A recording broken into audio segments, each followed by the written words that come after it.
All right. Well, hello, everybody. This is our special training, and we have our guest today is Roseanne Cheng. And Roseanne's going to introduce herself, tell a little bit about herself, and then more importantly, or just as equally important, we will talk about translation rights, how to get them, what to do, what to look for, and also she's a known expert on promotion on Pinterest and what we can do there.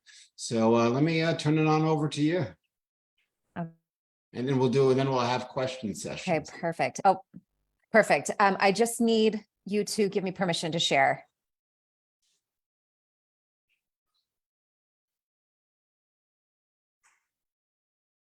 You got it now. I was too busy introducing you to. It's fine. That's totally fine. Okay, can everybody see my little next author gold rush screen? We're good? Yep. Good. Okay, so first, let me tell you, I know of Tim and Anna David from before my days of working in translation rights. If you have been a writer for a long time, or you've just been in publishing even for the last 5 years, you know that this world changes every single day, it seems like. And so there's always something new to learn and explore. So when I first met Anna, it was when I was working full-time as a ghostwriter and the founder of a company called Evergreen Authors. That business was really in, our focus was teaching authors how to create a sustainable plan to sell their books for the long term. Maybe not buy a beach house with their earnings, but at least feel like they're capturing the right audience and also not spinning their wheels and spending a lot of money on things that they didn't necessarily need to be spending their money on. So I believe Anna found me through a video that we created on Pinterest and how authors can use Pinterest to promote their work. That video can be found at evergreenauthors.com/online courses. And we have a few free courses on there on Amazon advertising. There's one on how to use Pinterest. And then there's one on crowdfunding as well, if you're interested in that. And so that's kind of how we got started. And then since then, sorry, does somebody have a question? No. Okay. Sorry, I'm just checking. So since then, that business sort of runs on its own. We bring people to, or people find us through at Evergreen Authors through multiple different areas. And one of the ways that that business has really developed in the last year or so has been that my business partner, Josie, and I were sort of lovingly poached by an agency called Dropcap Rights Agency. And basically they found us through all of our work that we had been doing with authors. And they said, look, we've got a really interesting niche part of the book world that we think that you might be interested in.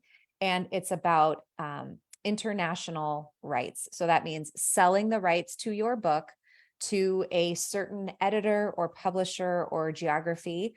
And they in turn take your book and sell it in their wherever in the world they are. And then you, the author, would receive very much passive income from that. So you would get an advance, you would get royalties. It's very much a traditional publishing model, but indie authors are more and more able to take advantage of translation rights, which is what I'm going to talk to you about today. And we call it the next author gold rush because we always feel like there's always something very cool happening with books. There's always like the next shiny object that authors are always trying to latch onto. Right now, we're seeing it in like the threads space and authors trying to be the first people there to really establish their brand. And we feel like the world of translation rights is a bit elusive for authors, whether you're traditionally published or not, it doesn't matter. It seems like this very strange world that is very foreign. So I'll try to spend some time to have it make sense for you today. Okay, so here's our team at Dropcap. This was us just a couple months ago. We all met in Minneapolis, but not all of us are located there. I'm on the far left, as you can see. I lived in Minneapolis for a while, but I live in Arizona now. Part of this team lives in Minneapolis. Part of this team is in New York. We actually have team members in Europe as well. And what we do is really take this very niche approach to marketing quality books to the translation rights space. And collectively, this team has been doing this work for a really, really long time. We've licensed about 8,000 titles in 180 languages, 120 countries, and that's probably on the low end if I really look at those numbers carefully. So today I'll talk to you about how that works, how it can work if you're a traditionally published author, if you are a self-published author. It really doesn't matter. What really matters is that you have a book that's right for the global stage. And I'll have you guys keep your questions. Well, I'll have time for questions at the end. I'm sure you'll have plenty. I'll just give you kind of an overview of how it works here. So this is going to make it seem like it's 3 like super easy steps, but each of these steps is a little bit complicated, as you can see, which is why we have a whole agency of people working on it. So really, there's 3 things that we have to do in order to license a book overseas. The first is we have to get high quality titles. And you guys know what I mean when I say that. So we're not looking for any and every title. We're looking for titles that, whether they're traditionally published or indie published, it doesn't matter to us. What we really are looking for is extremely professional design, professional editing. Anytime we have an author who has really spent a great deal of time on their platform and elevating their domestic sales, it's always a really great bonus for us. So a lot of our work is making sure that we are securing these great titles, not just from traditional publishers, not just from indie publishers, but we actually have a new platform now where we're reaching out to indie authors individually as well, which I'll tell you about. The second thing we have to do here is to showcase those titles to our global buyers, and we have hundreds of them, through our online marketplace. So one of the things that makes DropCap really unique is that we have a team of tech people that really take the whole tech portion of this very seriously.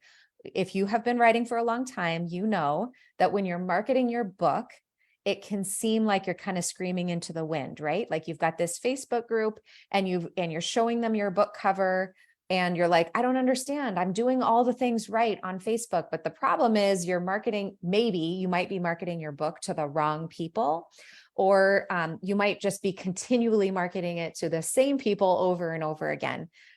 Our philosophy is very specific when it comes to incorporating technology.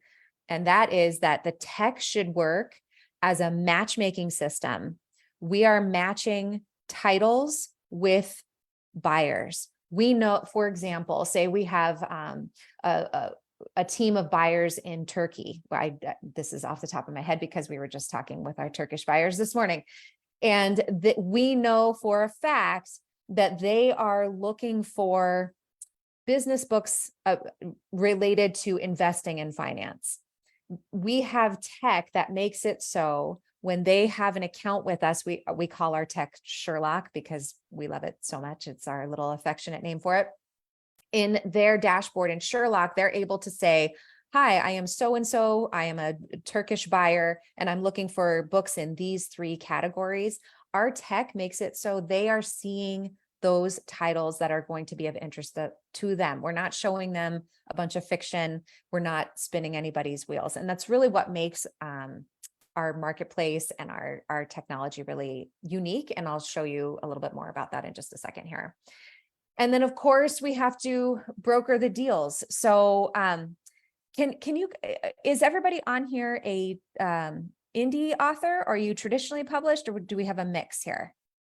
I'll answer so we're not all buzzing in. It's pretty much a mix. We have some boutique people, we have some self-published people, we have some small press people, but no large big house publishers. Got it. Okay, so that's who we work with as well. And what we have found is that it kind of doesn't matter how you've published or how much you know about publishing. The translation rights world is really confusing. And that's why you kind of need an agent to broker these deals for you. So that's what we do. Once a buyer sees a title that they are interested in our system, we are able to then broker those deals. That means negotiating an advance, negotiating royalties, and Sherlock, which is our tech, also will make sure that you, the author, and then of course the rights buyer has access to all the files that they need. We handle all of the payouts. It's all very much, if you're not familiar with the traditional publishing world, it's very much a traditional agenting model, whether you come to us as an indie author or a small press or a hybrid, or it doesn't matter. Okay, so that's kind of how it works. The thing that I want to stress here is that for most agencies, specifically ones that deal with translation rights, this is kind of a who you know kind of business. So most people are working on emails with connections that they've had for the last 40 or 50 years. While that's wonderful, and we have all of those connections as well, we're really very passionate at DropCap about using our tech to make sure that we aren't just doing things the old-fashioned way, and using it to really match make our titles with the right buyers. Okay, I want to show you just a few examples. We have literally thousands, but here are a few examples that we just posted to our social media. It is so much fun whenever we get to see the translated title come back to us. It is just so fulfilling. One of the questions that we often get from authors, particularly indie authors who have been invested in creating their book from start to finish, and that includes design and interior design and all of that good stuff, is, does the rights contract include the ability to change a cover? Do they always want to do that? The answer is most of the time they do. And it's because when a rights buyer is purchasing the rights to your book, they're not just wanting the content of it. Usually what they also want is the ability to market it to their specific geography. So you might have the most amazing book cover in the world, but they might say, you know what, we have this particular illustrator, we have this particular branding that we really rely on. So most of the time your book cover would change, and that's really exciting and awesome. Sometimes it doesn't. And that contract can also include, if you are a children's book author, for example, it might include all of the illustrations as well, but it might not. Okay, so the next thing, whenever we talk to authors about how this works, like you're probably thinking like, well, how will I know if my book is a good fit for the translation rights market? It's a good question that we should all ask. And the question that we lead with at DropCap is, will it travel? Meaning, will your book work in the overseas market? And when we ask that question, we're looking for 4 specific ways that it can travel. Doesn't have to be all of these ways. The more you have, the better. But here's what we mean by will it travel. First is it a relevant topic? Something that is relevant across the board. When we have books that come to us that are about very US specific issues, we have to turn those down because those usually are not a great fit. Or for example, if it's a book that's very, very regional, maybe it's like a super bestseller in whatever city that you're living in because it takes place in that city. It might not be a great fit for the international market because, again, will it travel? Is it a relevant topic for the globe? This one in particular, called Future Philanthropy, is one that's getting a lot of attention right now just because the topic of just philanthropic efforts in general has been quite popular in several European countries. So this author in particular is getting just understanding now that his topic is relevant beyond the US, which is great. Eye-catching design is always wonderful. We love this book called What Would Gen Z Do? It's getting tons and tons of feedback from our buyers. And again, that cover is fantastic. A universal message is super important. This particular author has many, many children's books. about feelings, compassion, empathy, how to deal with big feelings. She's an incredible author, and some of her books have 30 or even 40 rights contracts on them. They've been translated in so many languages. And then, of course, another thing that is always good, always, always, always, is impressive sales figures. So someone like a Joanna Penn, who I'm sure you guys are all familiar with, when she came to us, it was one of those things where we were like, holy cow, this woman has sold so many books. It makes our job a lot easier when we are matching titles to our rights buyers to say, look, this was a huge success here. There's no reason it won't be a huge success for you. Okay, so the next question people always have is, how do you do it? How, beyond your tech, what is it that you guys do to make it so my book gets noticed by global buyers? We have a whole marketing team that's really serious about not spinning wheels, so to speak. We are all authors. We've all been there where we are spending money doing things that maybe aren't the most profitable or best use of our time. So we have 3 ways that we are doing marketing in-house beyond our Sherlock tech system. Our email marketing is #1 best way that we can get books out in front of buyers.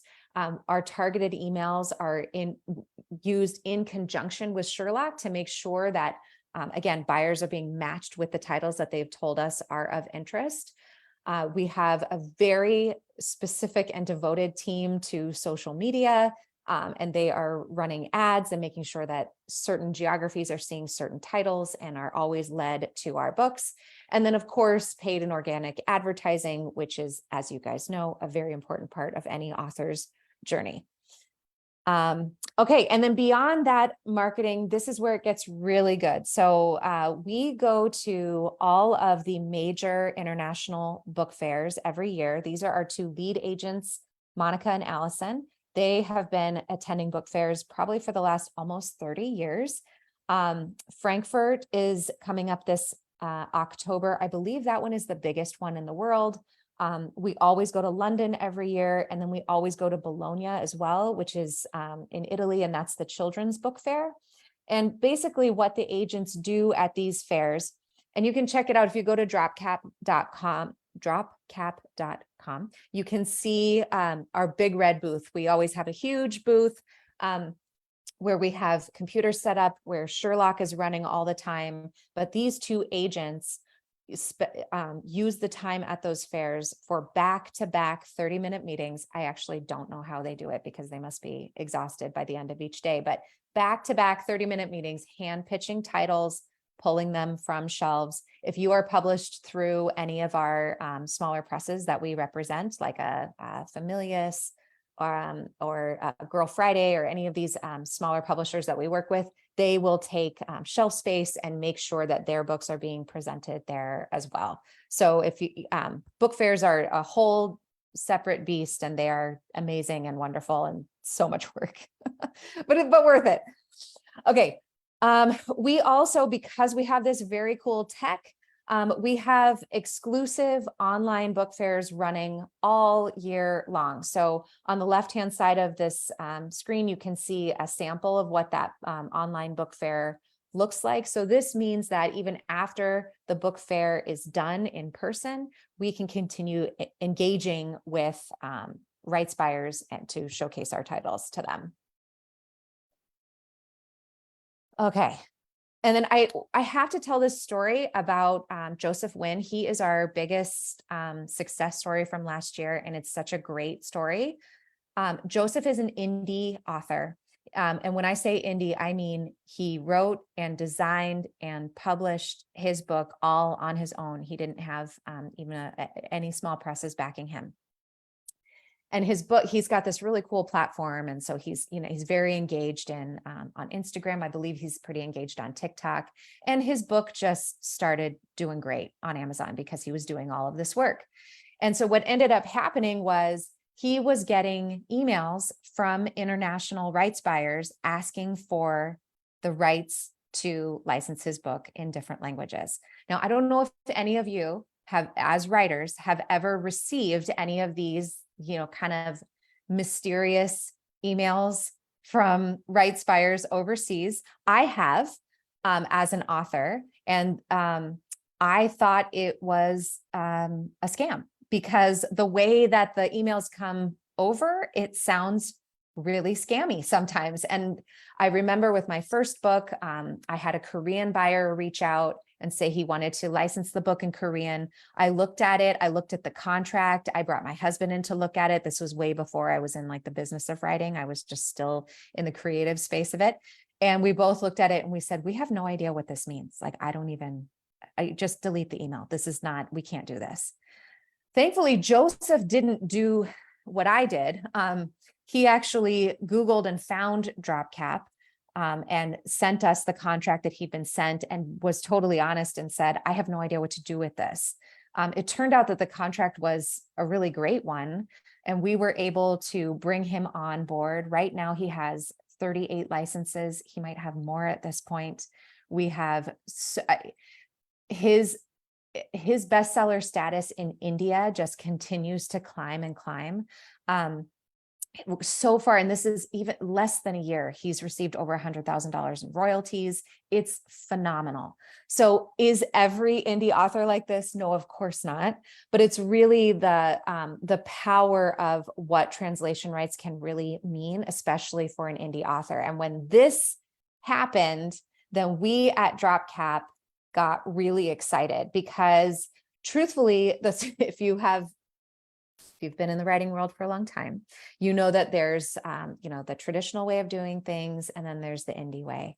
And we had been in the traditional side of this for a really long time. And we felt as though if we can find more Josephs, if we can really engage some of these quality, not just indie authors, but authors who are working with smaller presses who don't have people doing any work on translation rights, or publishers that are just thinking, gosh, this is a side of the business I've never even thought about. This is our opportunity to kind of change that narrative.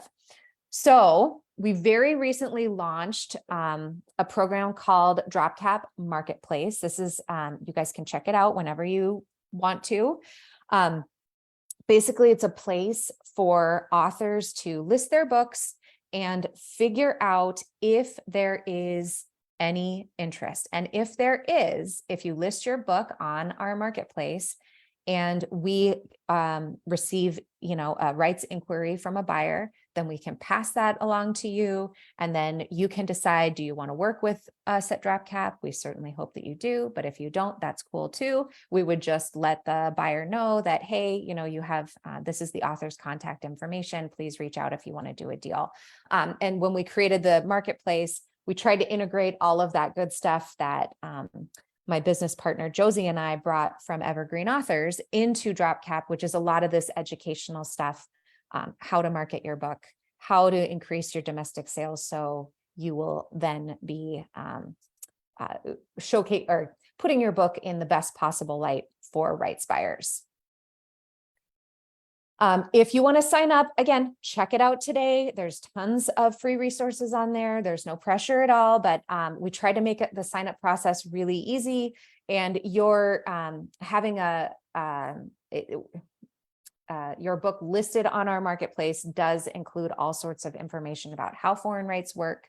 And really, if it's a good fit for you, there's also all sorts of marketing opportunities on there. Like I said, email marketing is really powerful for us. So we try to give email marketing opportunities for people, also opportunities to get your books showcased at book fairs. Right now, we're getting ready for Frankfurt, and we are very deep in the trenches of getting ready, because even though that's not till October, it's in the publishing world, it's like tomorrow. So, okay. And then I do want to give you one more success story here, because I love this so much.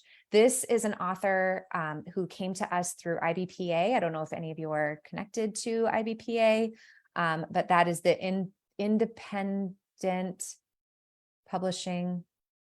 Wait, so, oh my gosh, I'm forgetting what it stands for, but it's the really the educational hub for all of the indie publishers and authors. I believe they're located in Los Angeles, but he found us through our partnership with IBPA.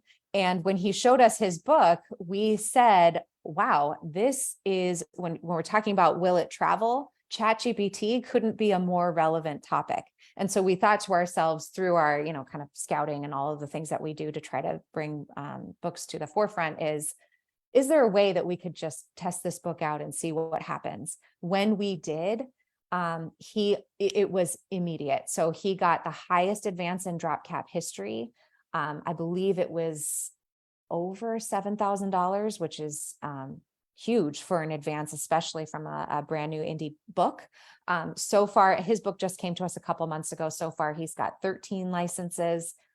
He's also got several forthcoming books, and those books have already been licensed, and he hasn't even written them yet. So it's really an exciting time. And like I said, we call this kind of an author gold rush because it's always nice to be the first getting into things like this before the market gets terribly saturated. And again, we really think that with quality indie books, this is really the time to take advantage of translation rights. And I think that's all I've got. So questions for anybody? That was a lot.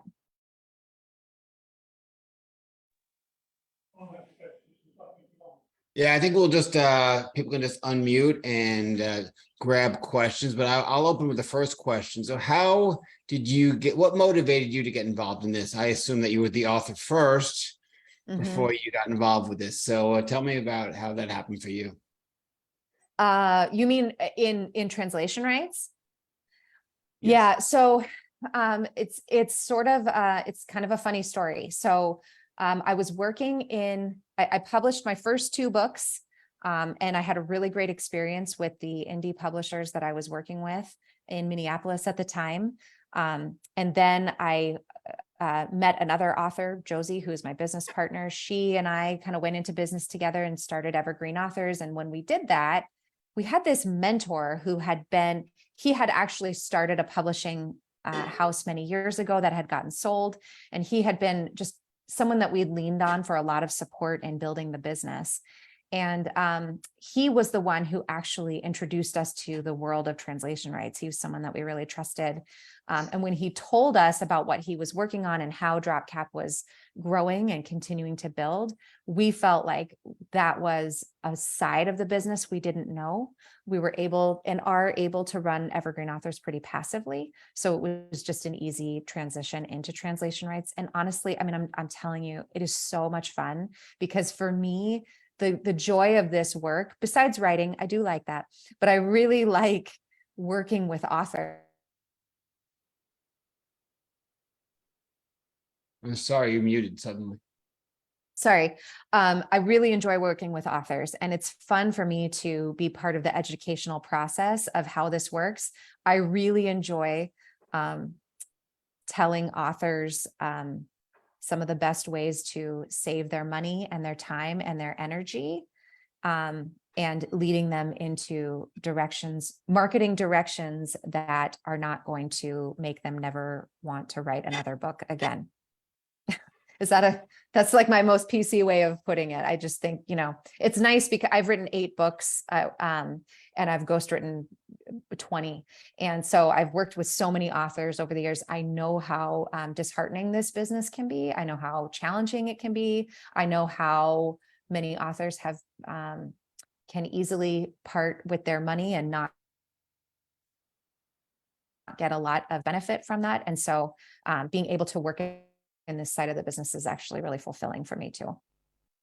All right, so we'll open it up, and when you ask your question, let Roseanne know where you are in your writing process, or if you've been published, who you've been published with, and just very, very briefly.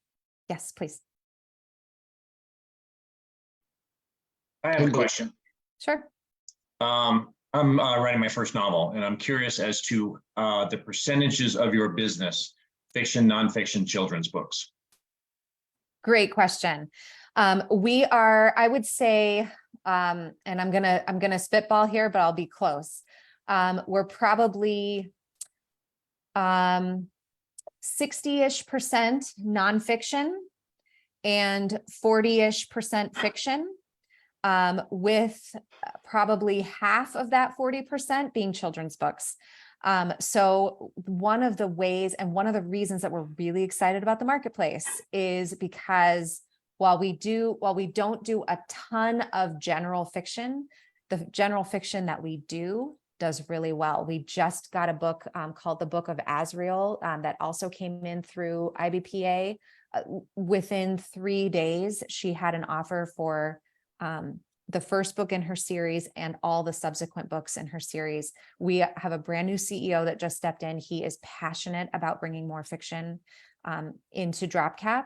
And we're also trying to partner with some more rights beyond just translation rights for books. We want to move into film. One of the books that we did a long time ago was the children's book series, The Octonauts.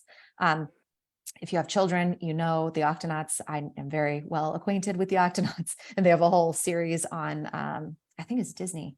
And so they've obviously were one of our huge success stories as well.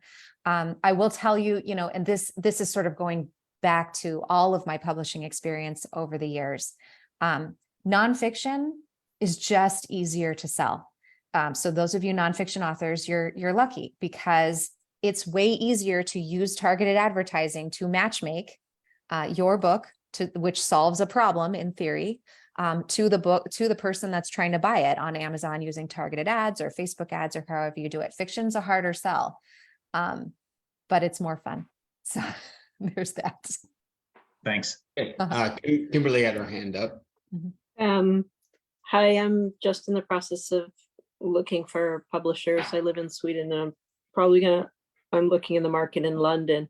My book is a really good candidate for different languages because of the nature. It's a memoir and it takes place in different countries.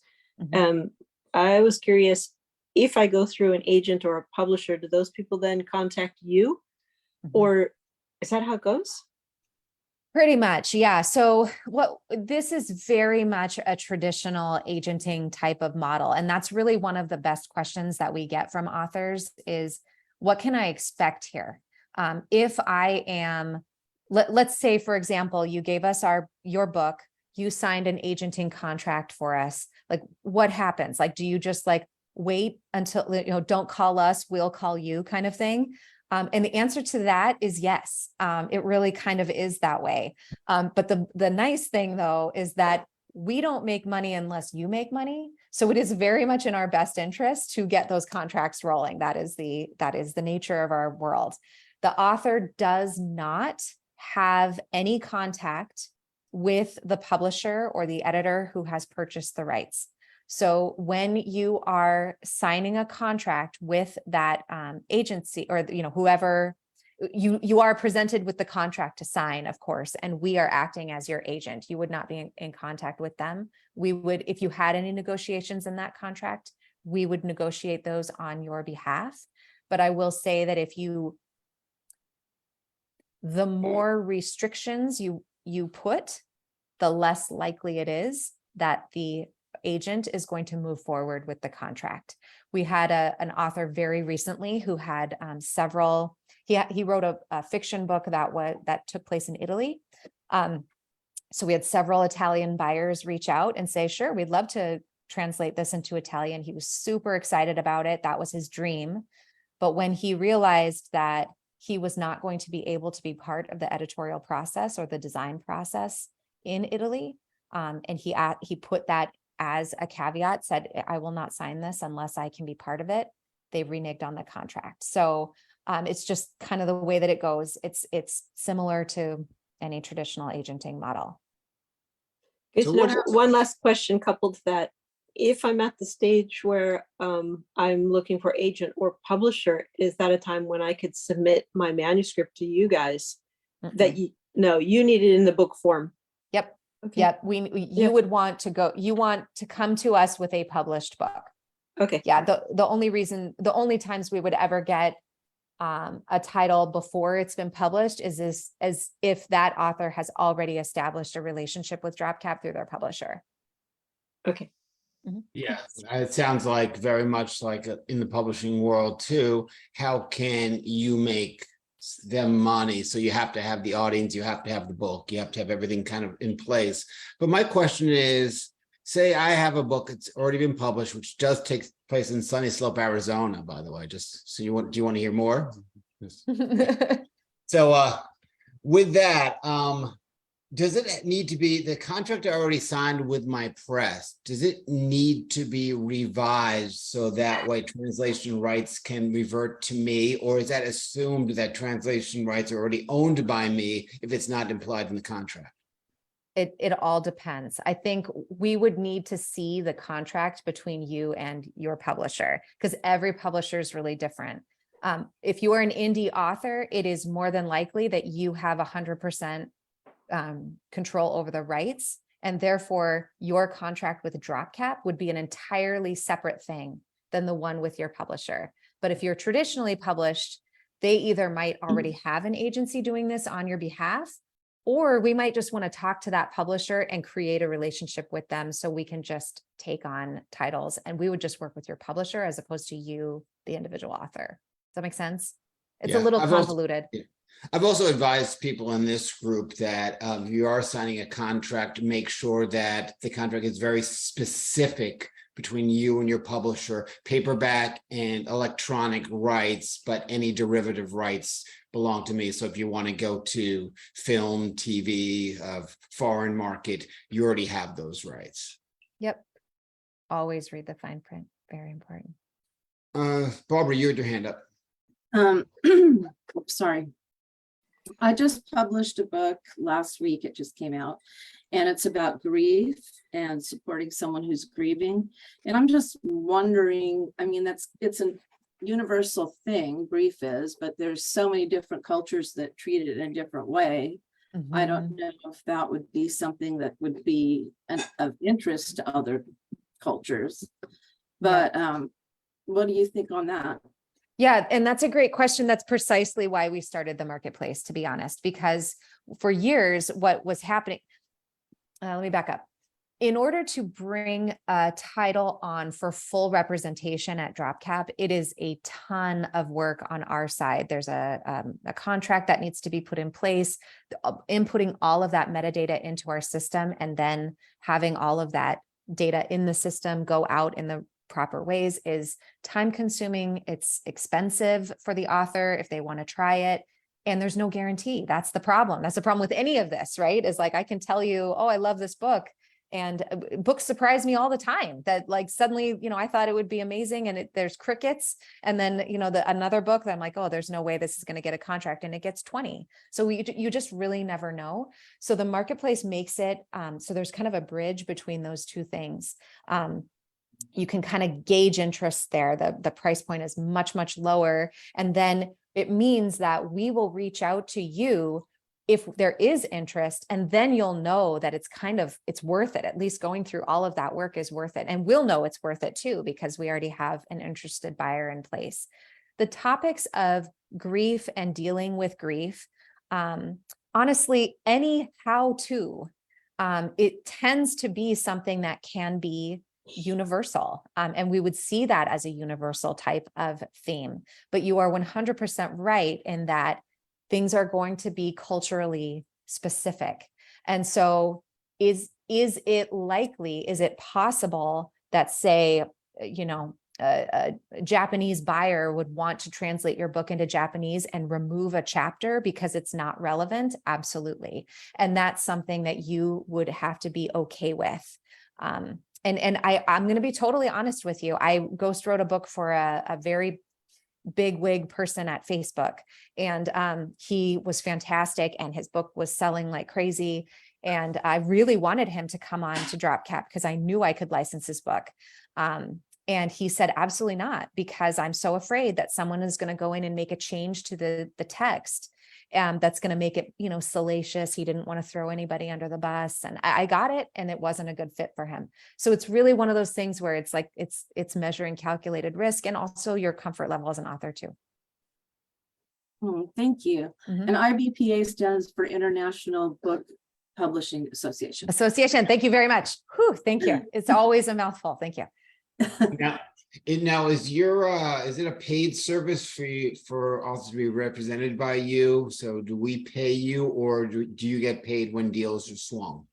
It depends on how it goes. So with the marketplace, we have it priced at $97 a year to showcase your book there and get all of the extras that go in it.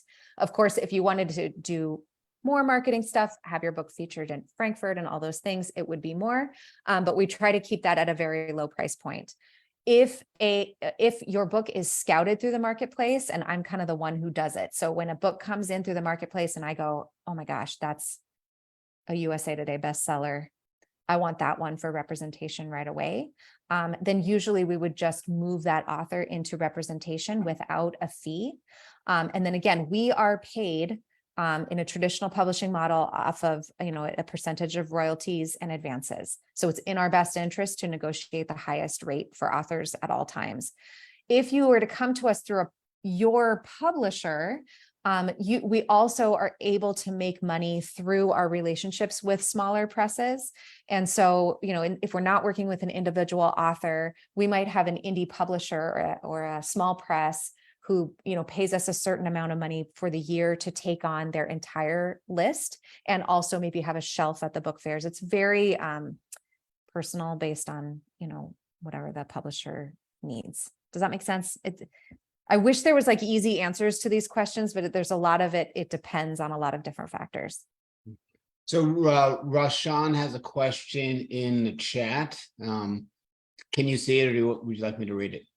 Oh, yes. Okay. Do you think a book about the journey of living through a medical condition and accepting it through the reading of a biblical story and how others can accept the challenges in their lives be of interest to people in other countries?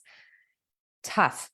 I think that while having a book about like a devotional type of book or anything that includes biblical references is good, and I've seen those books do well. I'll just be honest that memoirs are always a tough sell. And that's because they are, and I'm assuming this is about someone's specific journey, because, and I've said this before, even before I worked at DropCap,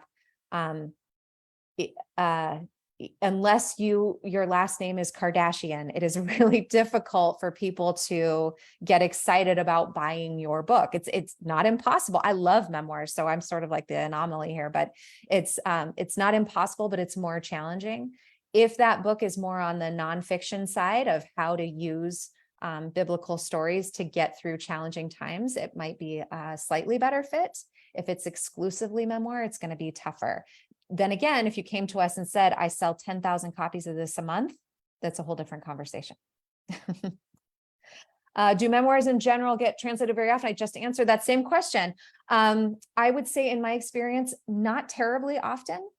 But again, if you are able to show some serious domestic sales, then or award wins are also a really big one for us. If you're able to do that, it's quite helpful. I was wondering if titles are changed quite often.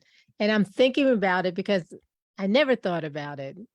My book is a 49-year-old virgin, and I'm just in the process of finishing and getting ready to upload to Spanish, to sell to the Spanish community. Mm-hmm.